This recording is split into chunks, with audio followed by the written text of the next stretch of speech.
नमस्कार दोस्तों। क्या आपके साथ भी कभी ऐसा होता है? पूरा दिन बिजी रहते हो, काम भी करते हो, फोन भी देखते हो, लोगों से बात भी करते हो, लेकिन रात को सोते समय अचानक एक सवाल दिमाग में घूमने लगता है। आज असल में किया क्या? थकान होती है, लेकिन संतुष्टि नहीं। आप सोचते हो, समय तो था, मेहनत भी की, फिर नतीजा वैसा क्यों नहीं मिला? सच ये है दोस्तों, समस्या समय की नहीं है, समस्या है फोकस की। आज की दुनिया में हमारे पास सब कुछ है, जानकारी है, इंटरनेट है, मोटिवेशन के हजारों वीडियो हैं, फिर भी जिंदगी बिखरी बिखरी सी क्यों लगती है? क्योंकि हमारा ध्यान हर जगह है, बस एक जगह नहीं। और यहीं से शुरू होती है ये किताब, master the art of focus by a समन। ये किताब आपको ये नहीं कहती कि सुबह 5 बजे उठो और जिंदगी बदल जाएगी। ये किताब कोई जादुई फॉर्मूला भी नहीं देती। ये किताब बहुत शांति से, बहुत सच्चाई से सिर्फ एक बात समझाती है, अगर तुम अपने ध्यान को काबू में नहीं कर पाए तो दुनिया तुम्हारा ध्यान चुरा लेगी। लेखक एक बहुत सिंपल लेकिन गहरी बात कहते हैं, जिस तरह सूरज की रोशनी हर जगह फैल जाए तो सिर्फ उजाला देती है, लेकिन वही रोशनी जब मैग्नीफाइंग ग्लास से एक जगह फोकस होती है तो आग बन जाती है। इंसान का दिमाग भी बिल्कुल वैसा ही है। जब ध्यान बिखरा होता है तो सिर्फ थकान मिलती है, और जब ध्यान फोकस होता है तो वही इंसान असाधारण नतीजे पैदा करता है। आज हम मल्टीटास्किंग को स्मार्ट समझते हैं, लेकिन सच ये है, मल्टीटास्किंग हमें धीरे धीरे मेंटली कमजोर बना रही है। फोन की नोटिफिकेशंस, सोशल मीडिया, बेवजह की बातें, ये सब मिलकर हमारे ध्यान को छोटे छोटे टुकड़ों में तोड़ देते हैं। और जब ध्यान टूटता है तो कॉन्फिडेंस टूटता है, क्लैरिटी टूटती है, और सबसे पहले टूटता है हमारा सेल्फ कंट्रोल। दोस्तों, ये वीडियो सिर्फ फोकस बढ़ाने के बारे में नहीं है, ये वीडियो उस कला के बारे में है जिसे सीख लेने के बाद आप कम समय में ज्यादा गहराई से काम कर पाएंगे, बेहतर फैसले लेंगे और जिंदगी पर दोबारा कंट्रोल महसूस करेंगे। अगर आप पढ़ते समय भटक जाते हो, काम करते वक्त बार बार फोन उठाते हो, या फिर बहुत मेहनत के बावजूद आगे नहीं बढ़ पा रहे, तो इस वीडियो को आखिर तक देखना, क्योंकि इस किताब का हर चैप्टर आपको किसी और से नहीं, खुद से रूबरू कराएगा। और हाँ, अगर आपने इस वीडियो पर क्लिक किया है तो इसका मतलब है कि आप अपनी सोच और जिंदगी में आगे बढ़ना चाहते हैं। सच ये है, ज्यादातर लोग उन बातों से बचते हैं जो उन्हें असहज महसूस कराती हैं और वहीं वीडियो छोड़ देते हैं। लेकिन अगर आप अभी भी यहाँ हैं तो इसका मतलब है आप सीखने और खुद को बेहतर बनाने का साहस रखते हैं। तो चलिए दोस्तों, अब शुरू करते हैं इस किताब का पहला अध्याय, chapter 1, the landscape of attention. हम अक्सर मान लेते हैं कि हमारा ध्यान हमारे कंट्रोल में है, लेकिन सच यह है कि ज्यादातर समय हमारा ध्यान हम नहीं, हालात तय करते हैं। सुबह आंख खुलते ही सबसे पहला काम क्या होता है? फोन उठाना, बिना सोचे, बिना प्लान किए। लेखक इसी से शुरुआत करते हैं और बताते हैं कि आज के समय में ध्यान कोई साधारण चीज नहीं रह गई है, बल्कि यह एक बैटलफील्ड बन चुका है, जहां हर ऐप, हर नोटिफिकेशन और हर आवाज हमारे दिमाग का एक टुकड़ा चाहती है। दिक्कत यह नहीं है कि हमारे पास ध्यान कम है, दिक्कत यह है कि हमारा ध्यान बिखरा हुआ है। असुमन बहुत साफ शब्दों में कहते हैं कि अटेंशन कोई स्विच नहीं है जिसे जब चाहा ऑन कर लिया और जब चाहा ऑफ कर दिया। ध्यान एक सीमित रिसोर्स है। जिस तरह जेब में रखे पैसे अगर बिना सोचे खर्च होते रहें तो महीने के अंत में खाली हाथ रह जाते हैं, उसी तरह अगर हम हर छोटी चीज पर ध्यान खर्च करते रहेंगे तो जिंदगी की बड़ी चीजों के लिए हमारे पास कुछ बचेगा ही नहीं। लेखक यहां एक बहुत साधारण लेकिन असरदार उदाहरण देते हैं। मान लीजिए आप किसी जरूरी काम पर बैठे हैं, दिमाग पूरी तरह उसमें लगा है, तभी फोन वाइब्रेट करता है। आप सोचते हैं बस एक सेकंड देख लेता हूं, वही एक सेकंड आपके फ्लो को तोड़ देता है। काम पर वापस आने में 5 मिनट लग जाते हैं। यही चीज दिन में 10 बार होती है, और शाम तक आप थक जाते हैं, बिना यह समझे कि थकान काम की वजह से नहीं, बल्कि बार बार टूटते ध्यान की वजह से है। इस चैप्टर में लेखक हमें यह एहसास दिलाते हैं कि आज का इंसान इंफॉर्मेशन ओवरलोड में जी रहा है। हम ज्यादा जानते हैं, ज्यादा देखते हैं, ज्यादा सुनते हैं, लेकिन गहराई से कुछ भी नहीं कर पाते। ध्यान का लैंडस्केप पूरी तरह बदल चुका है। पहले डिस्ट्रैक्शंस बाहर होती थीं, आज डिस्ट्रैक्शंस हमारी जेब में हैं। और सबसे खतरनाक बात यह है कि हमें उनकी आदत पड़ चुकी है।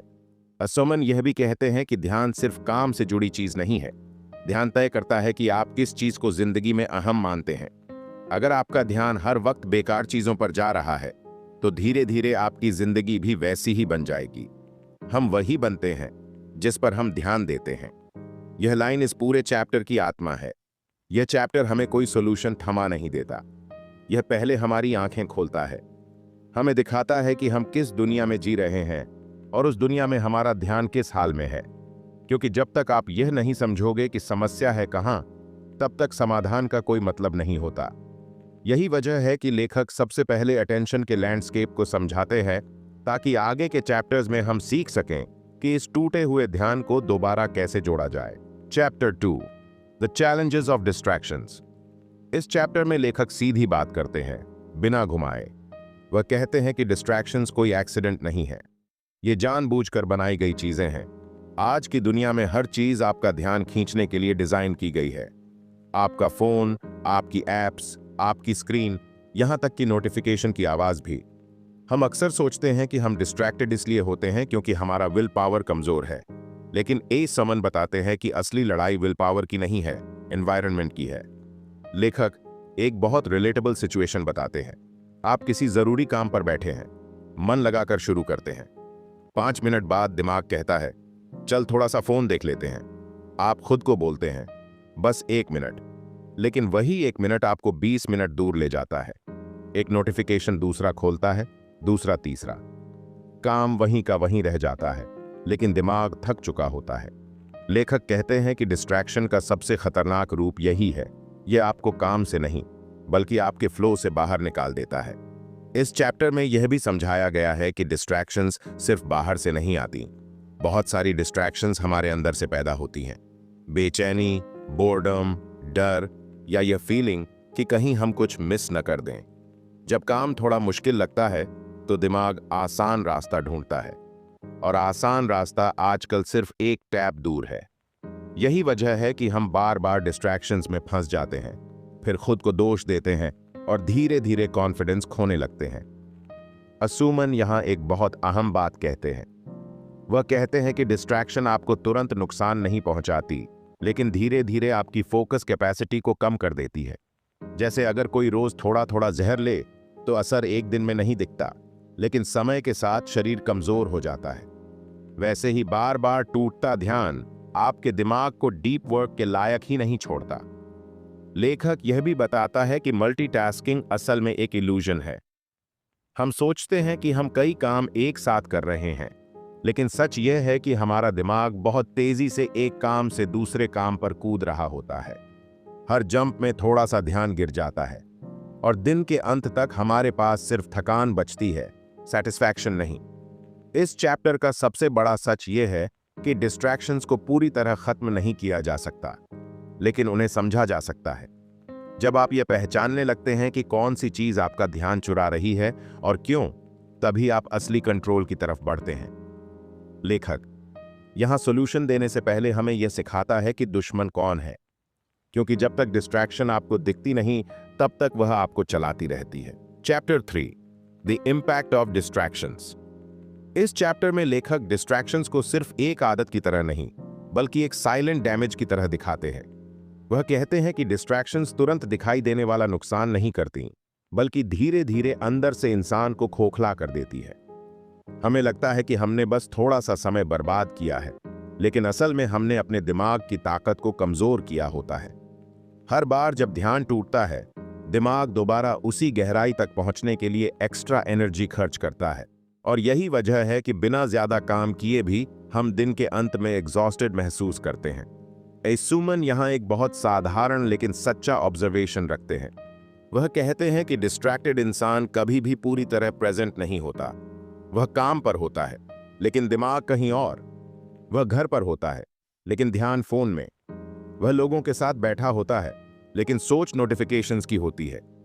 धीरे धीरे यह आदत रिश्तों, काम और खुद के साथ जुड़ाव को कमजोर कर देती है। लेखक यह भी समझाते हैं कि डिस्ट्रैक्शंस डिसीजन मेकिंग पर सीधा असर डालती है। जब दिमाग बार बार इंटरप्ट होता है, तो वह छोटे और आसान फैसले लेना शुरू कर देता है। इंसान लॉन्ग टर्म सोचने के बजाय शॉर्ट टर्म रिलीफ चुनता है। यही वजह है कि डिस्ट्रैक्टेड इंसान ज्यादातर वही करता है जो आसान है, न कि वही जो सही है। इस चैप्टर में एक और गहरी बात सामने आती है। डिस्ट्रैक्शंस हमारी सेल्फ इमेज को भी नुकसान पहुंचाती है।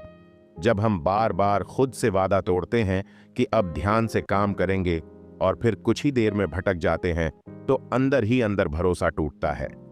हम खुद को कमजोर समझने लगते हैं, जबकि सच ये है कि समस्या इंसान में नहीं, सिस्टम में है, जो उसके ध्यान को लगातार तोड़ रहा है। अस्यूमन बताते हैं कि डीप फोकस सिर्फ प्रोडक्टिविटी के लिए नहीं, बल्कि मेंटल पीस के लिए भी जरूरी है। जब इंसान एक समय में एक काम पूरी तरह करता है तो दिमाग शांत रहता है, लेकिन जब ध्यान बिखरा होता है तो दिमाग हमेशा अधूरापन महसूस करता है। बहुत कुछ किया लेकिन कुछ भी पूरा नहीं हुआ। यही फीलिंग एंग्जायटी और डिससैटिस्फैक्शन को जन्म देती है। इस चैप्टर का असर यही है कि पाठक को यह एहसास हो जाए कि डिस्ट्रैक्शंस कोई छोटी समस्या नहीं है। यह आपके समय से ज्यादा आपकी जिंदगी की क्वालिटी चुरा रही है। और जब इंसान यह समझ लेता है कि नुकसान कितना गहरा है, तभी वह सच में बदलने के लिए तैयार होता है। यही वजह है कि लेखक इस चैप्टर में डरते नहीं, बल्कि सच्चाई दिखाते हैं, ताकि आगे आने वाले चैप्टर्स में फोकस को वापस पाने की जमीन तैयार हो सके। Chapter 4 strategies for dealing with distractions. इस चैप्टर में लेखक अचानक कोई बड़ा रूल थोपते नहीं है। वह बहुत शांति से यह समझाते हैं कि डिस्ट्रैक्शन से लड़ाई बाहर से नहीं, अंदर से शुरू होती है। अस्योमन कहते हैं कि ज्यादातर लोग डिस्ट्रैक्शंस को हटाने की कोशिश करते हैं, लेकिन असल जरूरत ध्यान को मजबूत बनाने की होती है, क्योंकि कमजोर ध्यान को दुनिया की कोई भी साइलेंस बचा नहीं सकती। यहीं से यह चैप्टर हमें एक अलग नजरिए से सोचने पर मजबूर करता है। लेखक सबसे पहले अवेयरनेस की बात करते हैं। वह कहते हैं कि जब भी आपका हाथ बिना वजह फोन की तरफ बढ़े, तो खुद को डांटने के बजाय एक पल रुकिए और खुद से पूछिए, अभी मैं किस चीज से भाग रहा हूं? अक्सर डिस्ट्रैक्शन बोर्डम से नहीं, बल्कि उस डिस्कंफर्ट से आती है जो गहरे काम के साथ आता है। जब काम मुश्किल होता है तो दिमाग आसान छुटकारा ढूंढता है। इस सच को समझ लेना आधी लड़ाई जीत लेने जैसा है। इसके बाद लेखक एनवायरनमेंट की ताकत पर जोर देते हैं। वह साफ कहते हैं कि अगर आपका माहौल ही डिस्ट्रैक्शन से भरा है तो सेल्फ कंट्रोल बार बार हार जाएगा। जैसे अगर मिठाई सामने रखी हो तो डाइटिंग सिर्फ विल पावर से नहीं चलती। उसी तरह नोटिफिकेशंस ऑन रखकर फोकस की उम्मीद करना खुद को धोखा देना है। लेखक बताते हैं कि छोटे बदलाव, जैसे काम के समय फोन को आंखों से दूर रखना या एक तय जगह पर बैठकर काम करना, दिमाग को सिग्नल देते हैं कि अब ध्यान लगाना है। अस्यूमन यहां परफेक्शन नहीं, कंसिस्टेंसी की बात करते हैं। वह कहते हैं कि अगर आपका ध्यान 10 मिनट तक भी बिना टूटे रहता है तो वही आपकी जीत है। धीरे धीरे वही 10 मिनट 20 बनते हैं, फिर 30। फोकस किसी जिम एक्सरसाइज की तरह है। आप पहले दिन भारी वजन नहीं उठा सकते, लेकिन रोज प्रैक्टिस से ताकत बनती है। लेखक यह भी समझाते हैं कि डिस्ट्रैक्शन से निपटने का एक असरदार तरीका यह है कि काम को छोटे और साफ हिस्सों में बांटा जाए। जब दिमाग को पता होता है कि उसे कब तक क्या करना है, तो वह भटकता कम है। लेकिन जब काम धुंधला होता है तो डिस्ट्रैक्शन आसानी से अंदर घुस जाती है। इस चैप्टर का सबसे सुकून देने वाला सच यह है कि फोकस कोई टैलेंट नहीं, एक हैबिट है, और हैबिट्स रातों रात नहीं बदलती। अगर आज ध्यान टूट गया तो इसका मतलब यह नहीं कि आप फेल हो गए, आप बस सीख रहे हैं। यही माइंडसेट डिस्ट्रैक्शन से निपटने की सबसे मजबूत स्ट्रैटेजी बन जाती है। दोस्तों, अगर आप इस ऑडियो बुक समरी को यहाँ तक सुन रहे हैं तो इसका साफ मतलब है कि यह वीडियो आपके लिए सच में वैल्यू जोड़ रहा है। इसके लिए मैं दिल से आपका आभार व्यक्त करता हूँ। आपसे एक छोटी सी गुजारिश है, अगर यह वीडियो आपको उपयोगी लगा हो तो वीडियो को एक लाइक जरूर दीजिए, क्योंकि ऐसी वीडियो तैयार करने के पीछे काफी सोच समझ, रिसर्च और मेहनत लगी होती है। और अगर आप हमारे बुक इंट्यूशन चैनल को सब्सक्राइब कर लेते हैं तो यह हमारे लिए बहुत बड़ा सपोर्ट होगा। अब चलिए आगे बढ़ते हैं और देखते हैं कि अगला चैप्टर फोकस को और किस स्तर तक ले जाता है। Chapter 5 the role of technology in attention enhancement. इस चैप्टर में लेखक टेक्नोलॉजी को दुश्मन नहीं बनाते। वह बहुत साफ कहते हैं कि प्रॉब्लम टेक्नोलॉजी नहीं है, प्रॉब्लम हमारा रिश्ता है टेक्नोलॉजी के साथ। हम अक्सर यह मान लेते हैं कि फोकस बढ़ाने के लिए हमें फोन, ऐप्स और इंटरनेट से दूर भागना होगा, लेकिन ए सुमन बताते हैं कि सही तरीके से इस्तेमाल की जाए तो टेक्नोलॉजी वही काम कर सकती है जो वह अक्सर बिगाड़ती है। लेखक यहाँ एक बहुत दिलचस्प बात रखते हैं। वह कहते हैं कि टेक्नोलॉजी ने हमारा ध्यान छीनना इसीलिए सीख लिया क्योंकि हमने उसे बिना नियम के इस्तेमाल करना सीख लिया। अगर हर समय नोटिफिकेशंस आती रहेंगी तो दिमाग अलर्ट मोड में ही रहेगा। लेकिन वही टेक्नोलॉजी अगर तय समय और तय मकसद के साथ यूज की जाए तो वह फोकस का सपोर्ट सिस्टम बन सकती है। इस चैप्टर में लेखक बताते हैं कि सबसे पहला कदम है कॉन्शियस यूसेज, मतलब यह जानना कि आप फोन क्यों उठा रहे हैं, काम के लिए या आदत के लिए।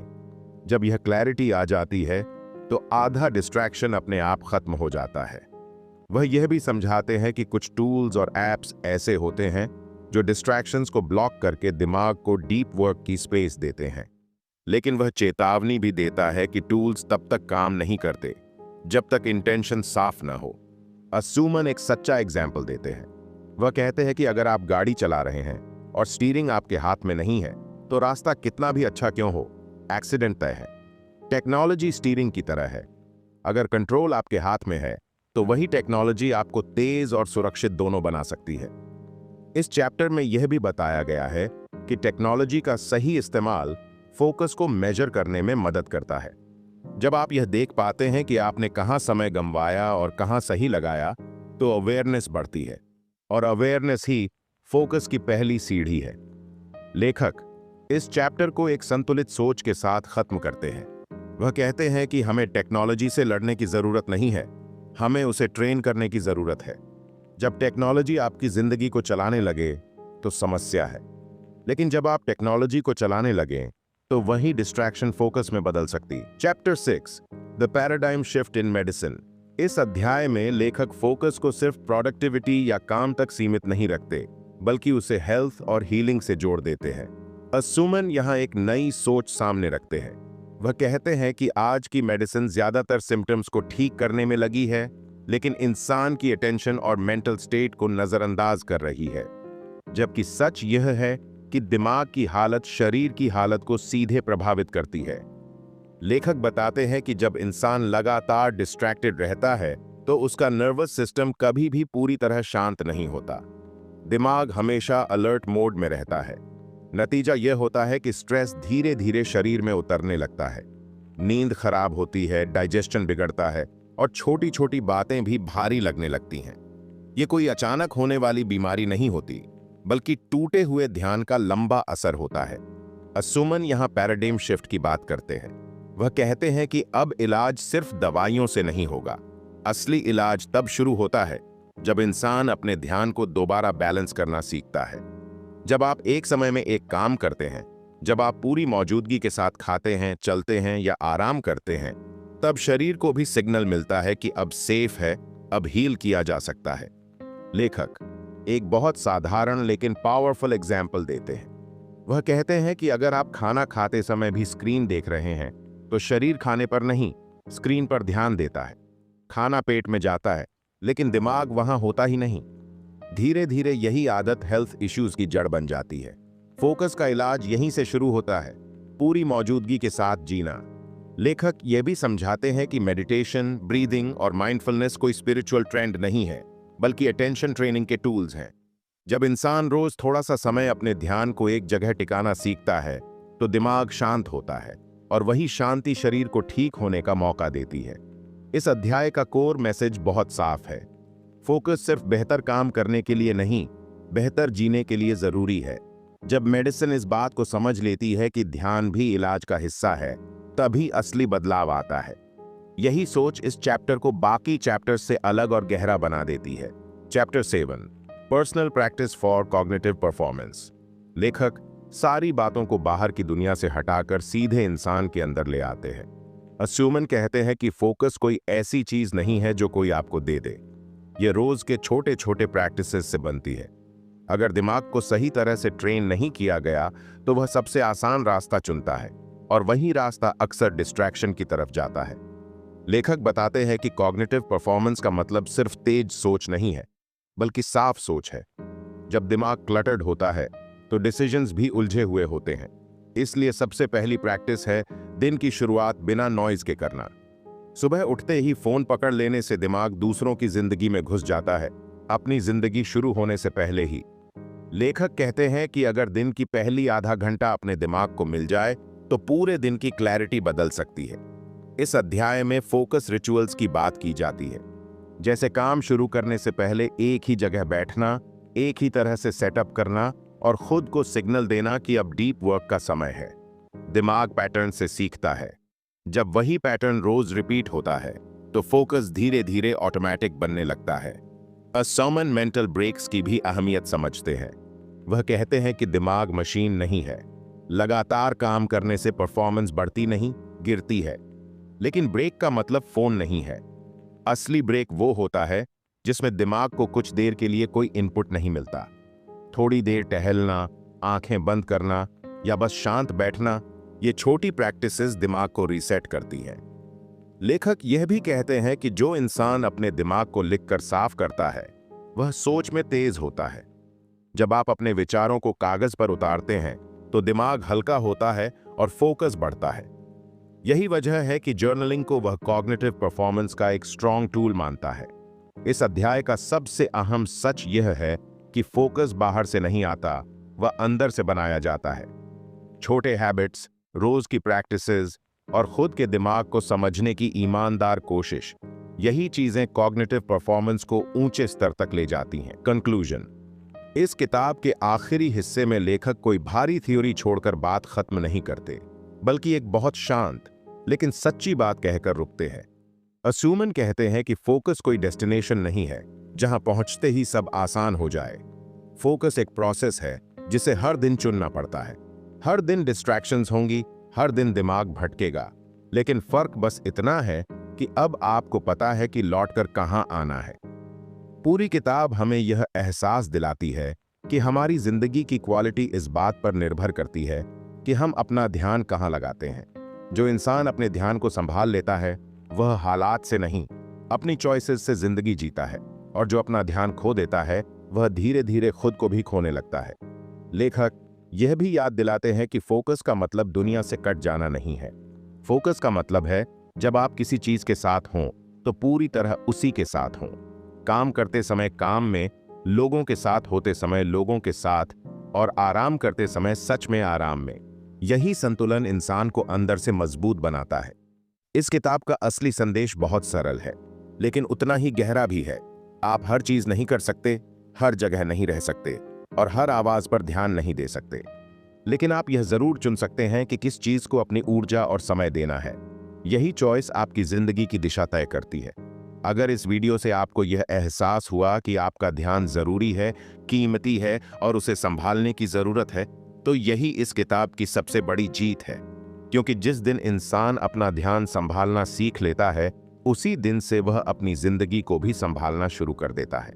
और दोस्तों, अगर इस वीडियो से आपको एक भी नई समझ मिली हो, एक भी ऐसा पल आया हो जहां आपने खुद को पहचाना हो, तो अपना सपोर्ट लाइक और सब्सक्राइब के जरिए जरूर दिखाइए। यह हमें ऐसी ही किताबें और ऐसी ही गहराई आपके लिए लाने की ताकत देता है। और अब एक सवाल आपके लिए, कमेंट में बताइए, इस वीडियो की कौन सी बात आपको सबसे ज्यादा सोचने पर मजबूर कर गई? मैं आपके जवाब जरूर पढ़ता हूं। मिलते हैं अगले वीडियो में एक नई किताब के साथ, एक नई सोच के साथ। तब तक खुश रहें, सीखते रहें और अपने ध्यान की कद्र करना ना भूलें। धन्यवाद।